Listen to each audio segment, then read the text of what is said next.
Good day, everybody, wherever you are. My name is Corey Pitzer. I'm from SafeMap. And today we're going to have a look at the sponsor of this whole conference, Safety Connect.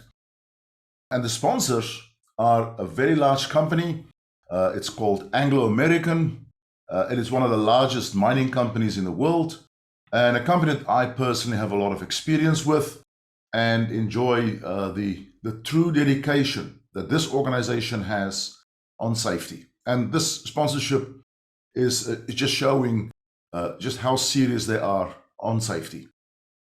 With me, I have the distinguished guest for this talk is Ruben Fernandes, who is the CEO of Anglo-American Base Metal. Ruben, thank you very much for joining us here today and for the gracious sponsorship of this conference.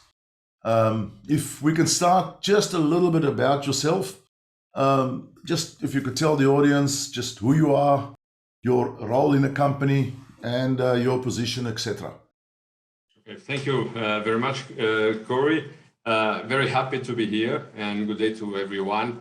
So safety is really the most important thing in our lives, right? So very happy to talk about safety, how we deal with that, and the challenge and opportunity. So to start off, I'm a metallurgist by training, so I've been in the mining industry for the last, probably 34 years or so. So a long journey so far, a lot of learnings, a lot of challenge, but also a lot of good times with the teams. So currently, I'm the CEO for Base Metals in Anglo-America, which is basically all the operations in South America, copper, nickel, and also in charge of developing projects in global strategy for base metals throughout the world. So it's really an important role given this new scenario or new trends that we are facing, energy transition and all these new moves that we're seeing in the not only in the mining industry but in the economy as a whole. Okay, excellent. What would be a highlight of your career? 34 years in mining. What do you think is the highlight for you? Well, it's really about working together with the teams. Of course, when I started, back in '87, it was really a technical career. So, pretty much, a metallurgist, doing processes and, controls and etc. But then, almost all engineers, after a while, we really, move to a management, type of career. And then it's really about, dealing with people, managing teams and motivating them and learning with them. So it's really important. And I think I could really have, I think I had a very good opportunities in my career, beginning in the metal industry and then moving to mining. Big companies like Vale in Brazil, Votorantim Group also in Brazil, private-owned company, state-owned company. So that was a really important, journey, because then we can really see how different companies are, the culture of each one, and of course, the benefits of learning all these cultures. And then I ended up with Anglo for the last 9 years now. So okay. I started in Brazil, leading the niobium and phosphates businesses. And then nickel, and then we integrate all the three businesses. And then, I took over Minas Rio. It was one of the biggest investment of Anglo in the world, $8 billion US dollars investment in Brazil, iron ore mine. A lot of challenges in terms of social, challenge and permitting, and also safety, of course. And now I'm based in London, leading the base metals business for the company. Okay, fantastic. So Anglo-American, one of the largest companies in the world. Can you just give us a quick rundown? What is Anglo-American? Well, Anglo is really, as you said, it's one of the top 5 mining houses in the world. So we are a diversified mining company. So we operate in almost every continent in this world. So we have operations in Brazil, Chile, big project being developed in Peru, Quellaveco, and exploration activities around the world. South Africa, very, very strong in South Africa. Actually, the company started in South Africa years ago. In Australia, we have metallurgical coal operations there as well. In Canada, we have also operations. So basically, we have 4 business units. So it's base metals, it's bulks, which is basic iron ore and coal. We have platinum, one of the biggest platinum mining company in the world. And we have the beers. The beers is diamonds. So very, very well-known brand in the world, nice jewelry and etc. But it's really a good business. So it's really 4 big business that is really aligned with our strategy in terms of how can we really provide solutions for customers. Right. In terms of size of number of employees, how many employees in Anglo? Right now, around 90,000 employees around the world, including, of course, contractors and partners. But it's a big company. We do have JVs as well. We have JVs, so some non-managed JVs, but we own 40% here, 44% there. So it's part of Anglo as well. Right. How many employees just under your portfolio? My portfolio now, Quellaveco is coming on stream next year. So in Chile, we should have around 5,000 people. In Quellaveco, we should be a little bit less than that. So let's put an average of almost 10,000 people. So I know when you go to bed at night, a CEO goes to bed at night, they're always lasting. There's a lot of pressure on a person like yourself. The safety of people is probably one of your biggest worries as in terms of business. But what are the challenges that you see for mining in the future? Mining is under a lot of scrutiny around the world. What are the biggest challenges for yourself? I think the big challenge is really to understand the culture where we operate. So we are all human beings, right? So it doesn't matter if you're Brazilian, Australian, American, Peruvian, Chilean, doesn't matter, human beings. But we do need to respect the culture of each country that we operate. So that's really, really a big challenge because people are different, right? So people needs are different, behaviors are different, values are different in a way. So we need to respect that, and to respect that, we need to understand that. So the big challenge is really to try to see how can we as leaders can support them, right? Can really motivate them, can inspire them in a way that they can do their best in the workspace. And of course, safety is really, really the biggest and most important value that we have. What I want really every single employee of Anglo, whether it's a contractor or own employee, to be to return safely to their families. That's really, really important, because when we lose a person, a father or a mother or a son or a daughter, it's really painful.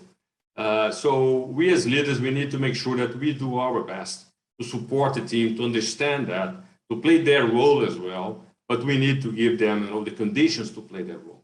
So the biggest challenge is really to make sure they are safe forever. Absolutely. Right? In a way, right? So not only in the workspace, but also during the weekends, because safety should be really in their mindset, in their DNA, right? So then they can play that behavior, or they can really disseminate that value to others, and then it's a legacy that we can leave to the society as a whole. How do you deal with the public's perception that's changing about mining?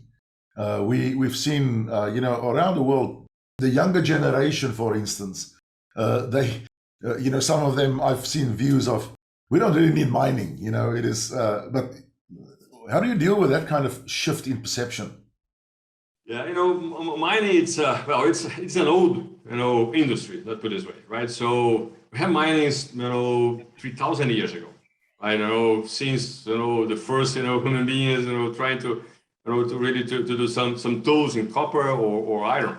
So it's really an old activity for the humanity, and of course we have been developing a lot.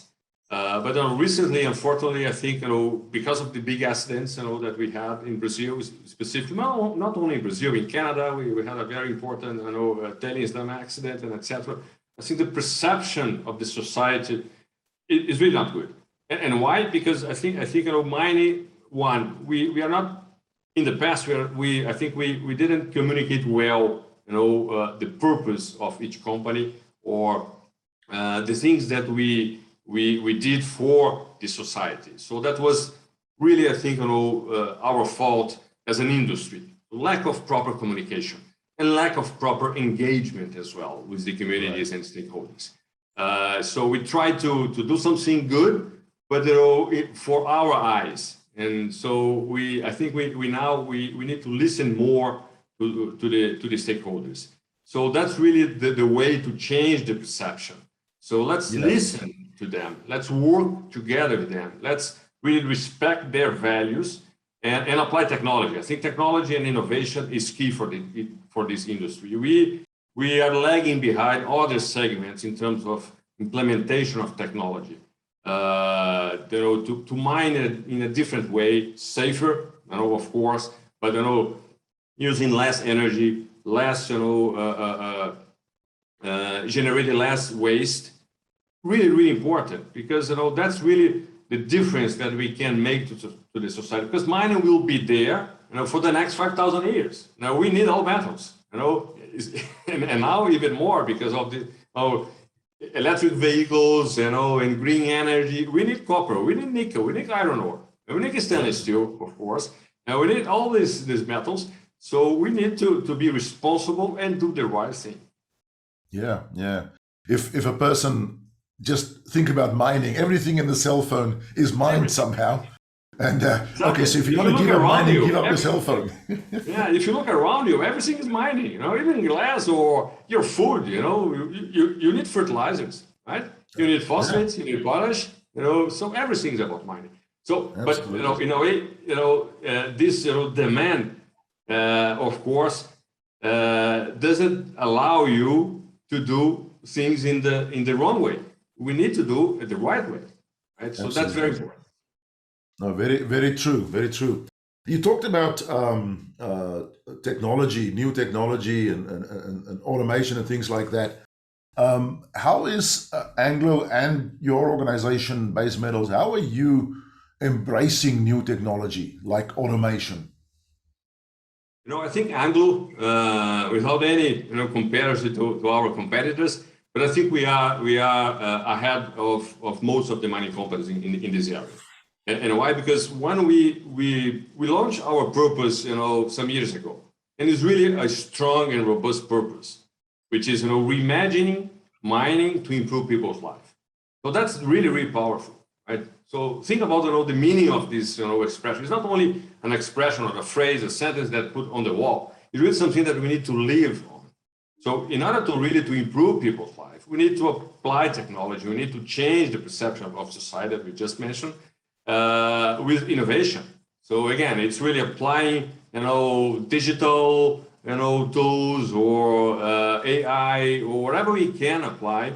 We need to apply it to our processes and how we mine our metals and minerals.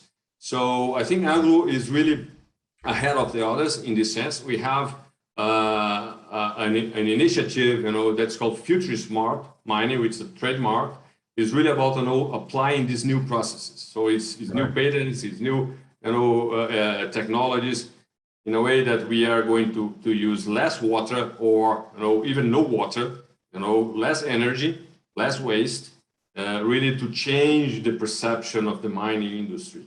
So we are leading that. When we're applying this technology in our operations in Chile, for example, in Quellaveco will really be, by the time the mine starts up next year, will be the state of the art in this sense, and it's really about linking the sustainability,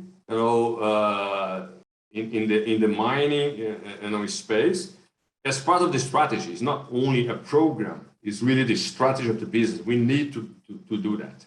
Yeah. So the automation process that you have installed in Quellavecos already of the trucks, how's that going? Very good. We are starting the mine with autonomous truck, so no drivers. And that it's one point, because of course there is the safety perspective, but also there is the need for new skills. So it's not that we are going to use less workforce, or no, it's really we are preparing our workforce to the digital world. Whether it's operate an autonomous truck or an integrated control center. So in Chile, for example, we have installed during the pandemic, very tough moment, but we installed the integration remote control center. So we can operate Los Bronces from Santiago. So imagine, the number of trips, buses going from Santiago to the mine, avoiding roads, and so it's less risk. So we can control everything in the mine from Santiago, from an office, let's put it this way.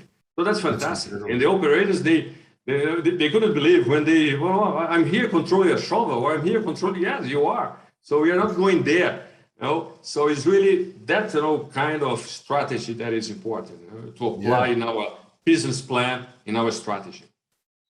If I can just give a bit of a perspective for the audience, that Santiago is at sea level or close to sea level. The mine, Los Bronces, is like 3,500, 4,000 meters in the Andes Mountains. And there is a road that links the city to the mine, which is the same road that links the ski resorts in that area, because Chile in the winter it's very famous for ski resorts. So imagine, so we are avoiding a lot of buses and trucks and cars going to the mine, because it's the same mine that one side goes to the mine and the other side goes to the ski resort. So it's always a benefit to the communities as well. Yeah, it's incredible how that kind of automation and technology is benefiting the safety of everybody, not just your employees. That's fantastic. Let's talk about safety.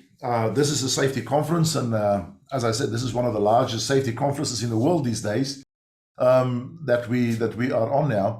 And safety is becoming increasingly an important issue for organizations, investors also.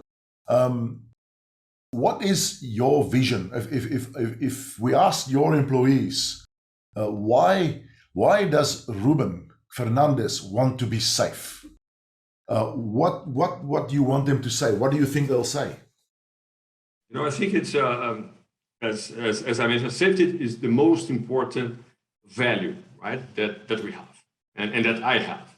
So that's really important. And when I link the value to the purpose of the company, which is reimagine mining to improve people's life, is really the one of the basics. We cannot improve people's life without being safe. So that's really a very, very powerful statement. If we want to really to improve people's life, it's really about safety. People need to be safe in the workplace and in their lives as well.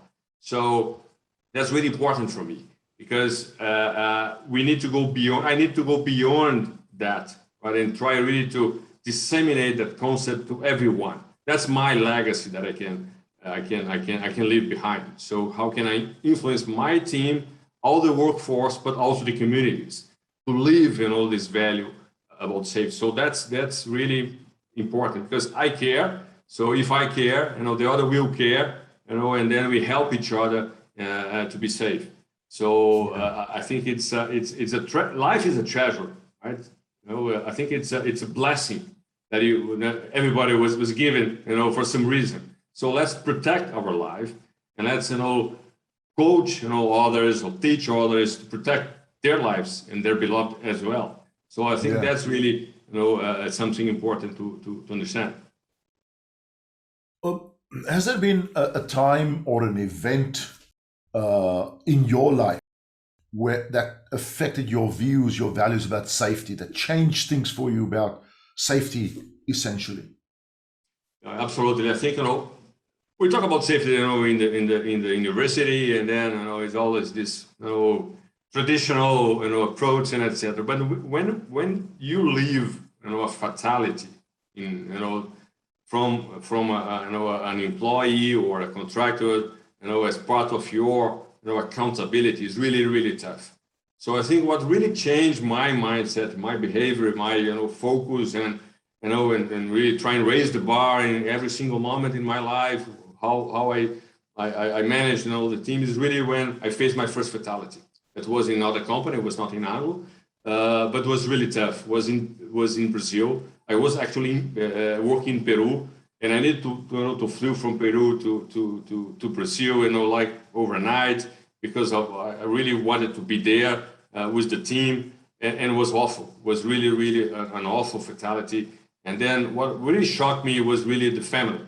Right? When I looked, the eyes of a wife that has just lost, a husband, the son and daughter has lost, the dad, is really, really tough. And then I realized, well, I really need to do something different here, because we cannot live with that. Right? And it's possible. I think I firmly believe that it's possible to eliminate fatalities. We need to deal with risks. We need to deal with everything that is there, but it's possible, right? So and when I still have in my mind, that scene, there and how they were, crying, and was shocking, and I cannot forget. Sometimes I have that scene is live in my mind. So from that moment on, I thought, well, here I think if I'm a leader, and leadership is not a title, it's a choice, right? I need to do something different. I need to influence and coach and try to do and learn, because I cannot face this situation anymore. So that was really an important moment in my life. That's a very profound statement when you say you made a choice to be a leader that day. It is, and I've also faced that situation. It affects you for the rest of your life, and like you say, you always see that in your eyes. And now to translate this feeling, this sense of urgency about fatalities, especially, and I know Anglo is a world leader in the prevention of fatalities. How do you enact that? What kind of safety approaches and strategies do you have that is going to deliver that vision of zero fatalities for you? But that's a very good question, because I think we as a company, and Anglo has a very robust let's say set of tools around safety and protocols and procedures and controls. We have everything that we need, right? So we invest in eliminating all the risks and etc. But I think really to get to a zero fatality or a zero harm, or whatever the ambition is really about connecting with people. We need to connect more with people. We need to listen more, because every tool, every investment can work, but if people are not connected with the right mindset, maybe at some point, they're going not to follow a procedure or a control, and then, the fatality will happen. Right? So how to get, right disconnection? It's really about, inspiring them and have transparency, right? And showing vulnerability as well. I think vulnerability is really, really powerful. When you show yourself as a leader vulnerable to your team, you get the connection, immediately. And then it's good, because then you can understand what are their values, their anxieties, what are the important points for them, and then you just put yourself in their shoes, right? And then, okay, I get it. So maybe you change the way you talk to them, or you change the way you motivate them, you inspire them. But I think it's really about this connection, being honest with them. And then they will be honest with you. It's a psychological safety, be safe, create a safe space to talk about safety and risks and conditions and life and values, because then, the sense of purpose, the sense of really, okay, I can do this, and I can help my colleague there, and my colleague can help me, and then you have this whole chain working well together. Then you get the result. Yeah, yeah. I may mention the incredible effort that Anglo-American as a whole put into the elimination of fatalities. Is probably one of the bigger drives in Anglo on safety, and it's been incredibly powerful how organizations have started to really shift their thinking into what can injure and kill people. What are the risks out there? Because as you say, you've had this experience of a fatality, but the last thing, I guess, that you want is that everybody learns from accidents in that way. I mean, learning from accidents is important, but if you learn from accidents, somebody got injured and maybe killed, you'd rather not learn from accidents. You'd rather learn from something that tells you what is possible and what we can prevent in the organization. Yeah, exactly. That's really, really important. Yeah.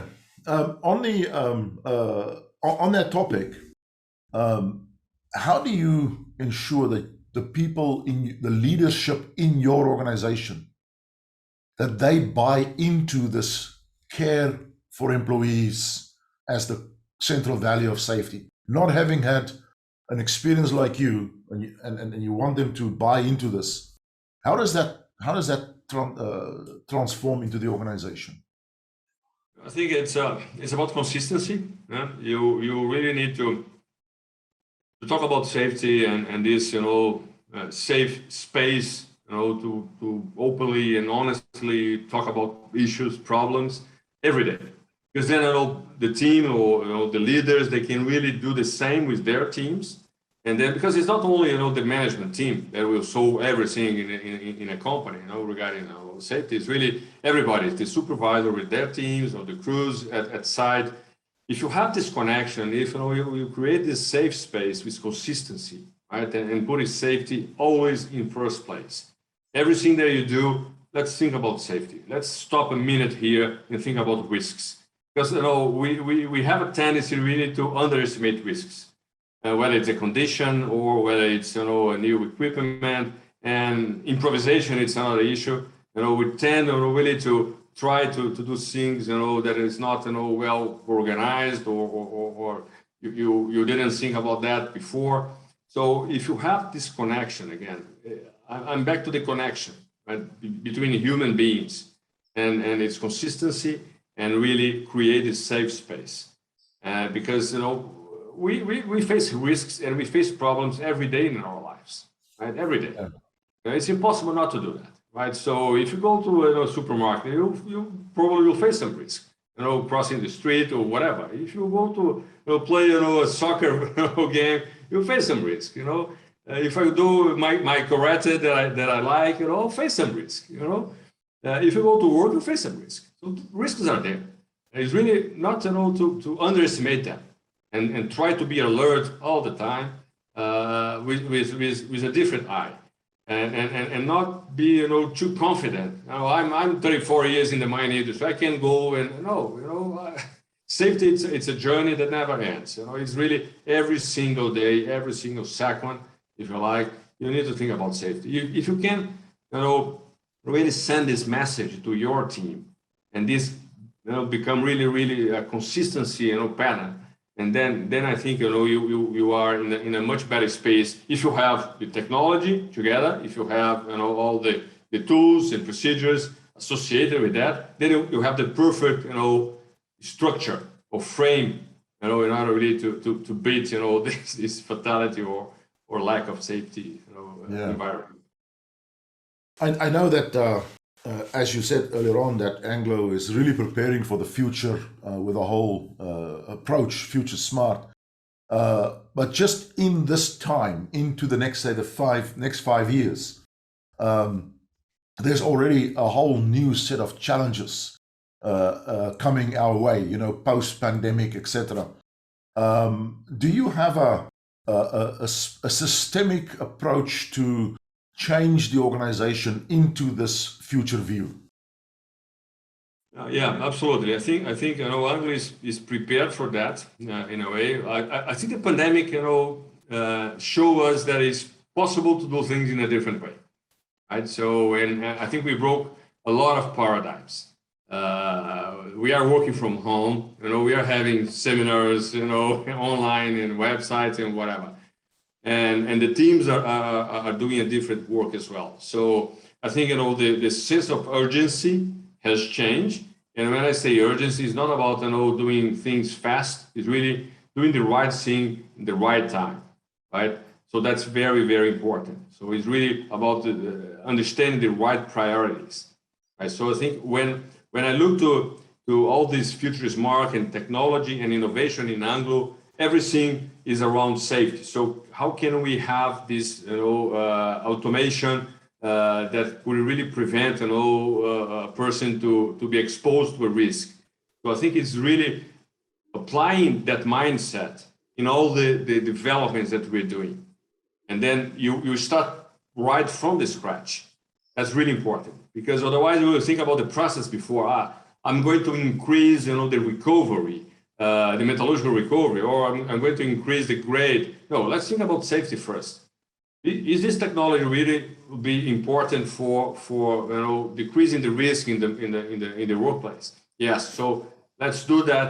Let's then apply and think in a different way. How can we move? Can we go through this journey, having safer workspace and technologies and processes in the future, and then you have the best of both worlds. Now it's really the benefit of the technology and safer processes or technologies or equipments.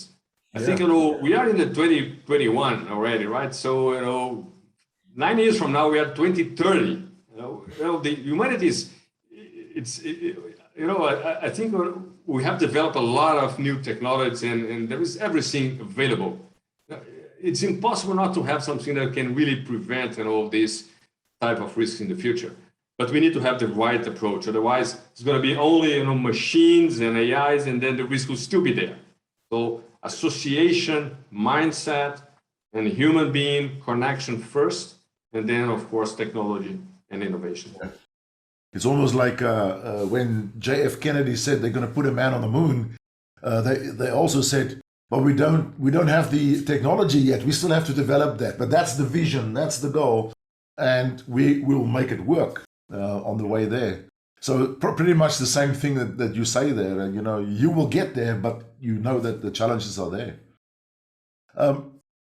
How did the pandemic, the COVID-19 pandemic, affect your business? In what ways?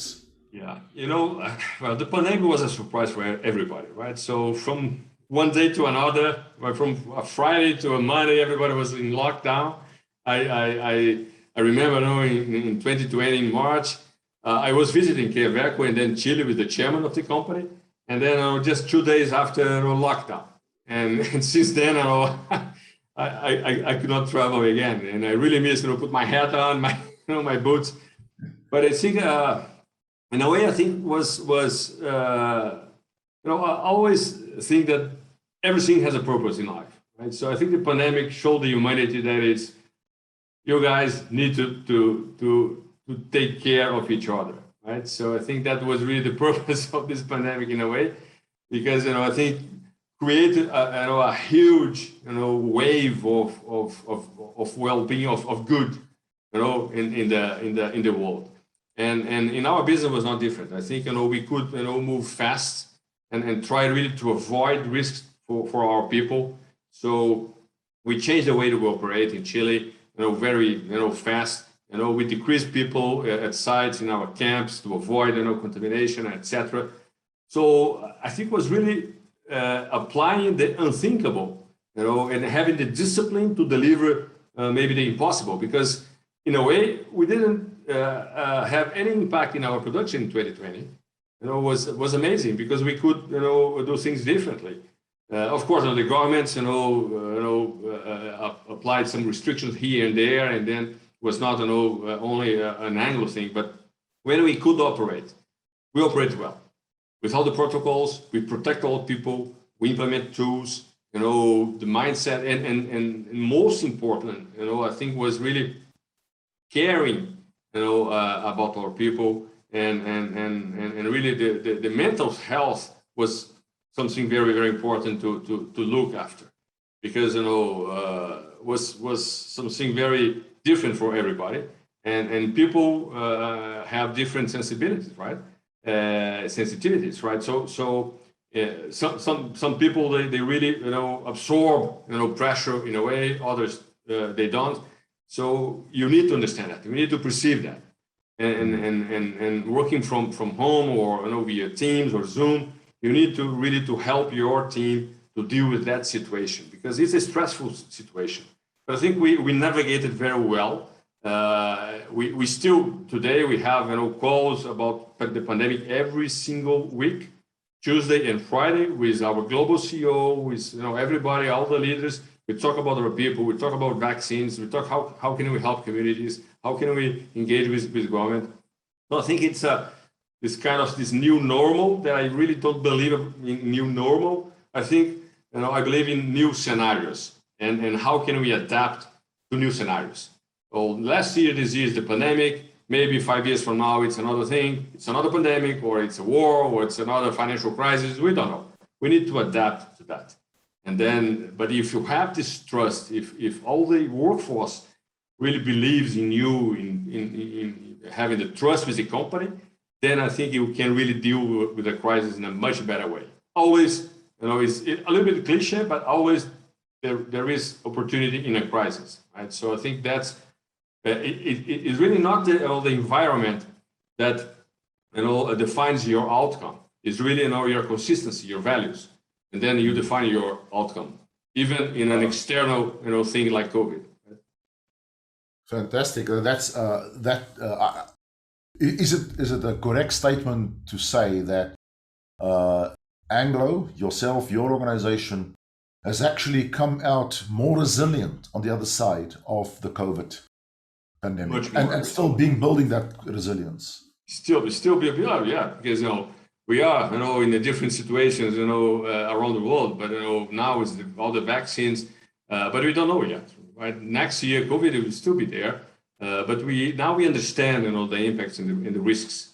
Of course, we lost some colleagues, but because of COVID, very sad. But I think now we have much more knowledge about it. The world knows more about COVID now. It's really about resilience, and it's something that in the mining industry, it's a classic word. We need to be resilient. Whether commodities, right? Commodity price is good, price is bad. So we need to be very, very resilient. You almost have no choice, but you will be. Yeah. So, but I just want to, maybe we ended that on this tone, the words you just used before, that if you have the leadership in the organization and people trust you, you can get through this crisis and many other crises that are still coming. That I think is probably a central theme of any business, is how well the leaders lead. And leadership is, of course, right to the front line. Everybody's a leader and lead people around them. Is that a true statement? Is that a fair statement? Absolutely. I think the role of a leader in a crisis, whether it's a pandemic or a big accident, it's key. You need to be there with the team. We had a pipeline leak back in 2018 in Brazil, and I was the CEO for Brazil at that time. So was a leak. Nobody got hurt, but it was an important leak. And again, back to the perception of society around mining. So it was a leak, so some damage in the environment here and there, very small, but it was something that was the society, the media, of course, they amplified everything, because it was just after one of the dams accident. But then I realized that the presence of a leader there with the team, and then there is no I'm the CEO, the guy is no engineer. No, it's everybody. It's equal, right? In a crisis, you need to to be really different and work a different way, sense of urgency, and respecting people and getting inputs and work together as a team. There's no hero, right? It's really the team. I think we learned that, and again, I think COVID taught us that it's possible to deal with crisis. But the role of the leader, and again, leadership is not a title, it's a choice. If you chose to be a leader, be a leader. Be a leader with your team. They need you. They respect you. You need to inspire them, and they need you. Otherwise, you need to guide them. You need to raise the bar when it's necessary, but they need you. In every aspect of the business. And safety, of course, number one. Well, I can't think of a better way to end this fireside chat with those words, Ruben. I really would like to thank you on behalf of the whole audience for sponsoring the event, but more you sharing your personal views and your personal leadership in this discussion. And all the best of luck with your future. I think this, from my perspective, I think you are still at a junior level of your career. Big things are still coming your way. Hopefully. Thank you very much. even though you're already there.